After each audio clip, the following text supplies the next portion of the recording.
Did you know there is a cruise made for nerds by nerds, and it's called the JoCo Cruise? Last week when we embarked, I had never been on a cruise before, and I'm kind of scared of boats and water, so I was fairly nervous. But it wasn't long before I realized there were so many amazing things to do on this cruise to distract me. Of course, they've got live shows, but they also had a huge board game library, epic Lego builds, scary towel monsters, a mermaid meetup on the beach, a whole area where you can just play video games. Every morning, Carl got up to go to ukulele practice, and before long, he had joined a band. There were classes taught by puppets. This one that I went to let us make our own pirate flag. I think it did pretty well. They had a whole cosplay day and a fancy pants parade. Not to mention at night, there were lots of themed parties and dances, which Carl was very much the star of.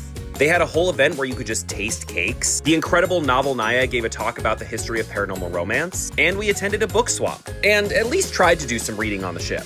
With all these activities, I really appreciated these provided buttons, which let you easily indicate if you were in the mood to socialize or not. One of my absolute favorite things on the JoCo Cruise, though, were the door decorations. People went all out. Like, these were so freaking cool. This was our door, obviously. There were also inspirational messages all over the ship, and we got to visit some amazing places like the Bahamas and Puerto Rico, which I'm pretty sure is the most beautiful place I have ever been in my life. So stunning, in fact, that we did a little frolicking, visited a bookstore, and made some new friends along the way. In just 1 week, I went from being terrified to go on my first cruise to being so sad to say goodbye. This place and this community just feel so inclusive and inviting, and because of that, the JoCo Cruise ended up being one of the most incredible weeks of our lives. And though we were all super sad to say goodbye, we can't wait to see everyone again next year.